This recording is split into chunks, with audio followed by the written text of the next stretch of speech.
sometimes you got to find some of the good stories in terms of pro consumerism that's going on. It's hard to sometimes also do so with PlayStation, Nintendo, and Xbox because, for the most part, everyone sees, a different perspective of both of them.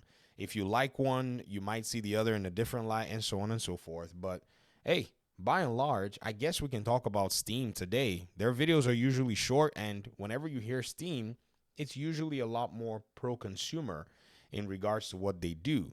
Now, yes, there are all kinds of different challenges, and Steam could get better, like incentivizing developers to allow for you to be able to own your games or own your offline installers, like Good Old Games does, because they pretty much get a lot of the games.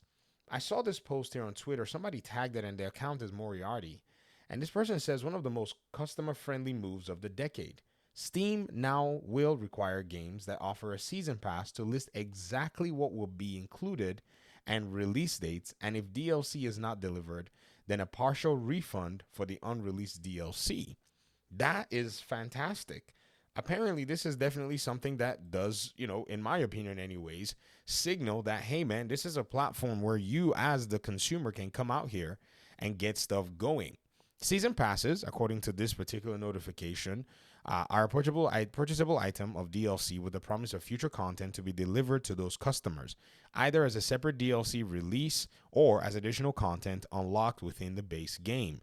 To make this commitment, the developers must describe each of the major content delivery dates and contents to players by entering each date and content below.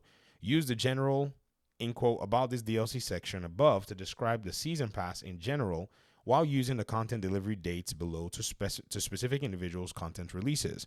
When you're ready to tell players that you've released content in the season pass, use the mark as release option below and follow the instructions. So they're basically giving their developers a way to pretty much go. And apparently, this Moriarty went ahead and said they have no problem calling out bad practices. They said if you're considering offering season pass for your game, it's a good idea to think about whether there's a customer benefit to buying the season pass. In exchange for buying the season pass up front, a customer might benefit from a lower overall price on all the content, or extra content thrown in for free without a benefit. Customers won't have much incentive to purchase a season pass. And this is very interesting. So I think this is why, for the most part, people will talk about how, Steam basically is where many of them will keep and play their games. There's a reason for that. Yes, Steam has, for the most part, a 30% fee. Sometimes, I think, depending on how much you sell, that fee goes down to about 20%. But this is exactly what Steam, offers a lot of players. And this is why even I myself, even though I'll buy, from different digital storefronts, Steam is still one of those places where even if I want to buy, like I say, maybe I want to buy from Good Old Games, I'm like, okay, I know with Good Old Games I can get an offline launcher. But with Steam, there are just some perks that you have as well, like the refund policy and then stuff like this. And, it will be nice if PlayStation and Xbox could actually start doing this to hold a lot of their, publishers accountable. Because, yes, they're partners with them, but these publishers, to be very honest, I think they could do better in many cases. There's nothing saying that they need to all just say, oh, we're going to give you DLC someday. Why not just them announce their DLC and pretty much showcase exactly what it is going to be? And this is like also another really cool part, because I've been told this before about DLC, especially when I was following the division closely. The developer said that they usually plan their DLC way in advance before the game even is released. They already know from a pipeline perspective exactly, what kind of DLC they want to make, how long it will take to develop, when it's going to deploy, and then they're going to build their game with the DLC in mind for the most part. I mean, if you've been paying attention, the developers that at Game Science came out today thanking everybody for winning the Ultimate Game of the Year award with the Joystick Awards or whatever it is.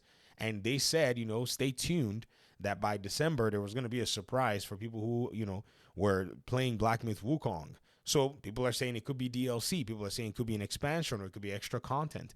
Won't be surprised if we see anything like that. And, a lot of that kind of stuff is planned out in terms of how a game's development goes. But let me hear your thoughts in the comment section. For those of you who are looking to possibly come over to Steam or maybe start building a game library, I can tell you that you're going to be building a game library. I mean, at least for now, the way Steam is actually run and managed, on a platform that is super consumer friendly. Some of you want to buy a handheld. You want to buy a Rogue Ally. You want to buy a Steam Deck.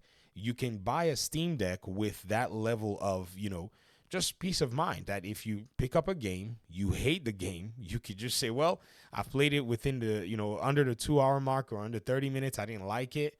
You can refund the game and they'll give you your money. That's just one of those things. Now, with the new California rule that made for them to start being more transparent, it's been nice. I'm sure they're probably really, going with it. And there's another thing, too, that they touched on in this particular tweet thread that I wanted to point out. And that's the mandatory arbitration. Pretty much here. He says this. Moriarty writes this and says, somebody replied and said, that's awesome. Steam is still somehow the best business when it comes to customer care. It's an empty hope, but I hope the rest catch up. And that's basically, pretty much the same sentiments as I. And this Moriarty says they recently dropped mandatory arbitration and allowed customer lawsuits to go through the courts again as well, which is nice. This is what Louis Rossman reported on a while back. And I think I've mentioned this in passing. Louis Rossman said, if he had to make videos about companies behaving like Steam, he would only do shorts because there's just no need to sit here and make, a 20-minute, in his case, he makes 15, 20, sometimes, longer videos kind of talking about some of the things that they do because he's a right to repair advocate, talking about these companies and their products and so on and so forth. Okay, I'm going to get out of your hair. Talk to me in the comment section. I appreciate you guys' time and audience, and hopefully we can talk pretty soon in another one. Peace out.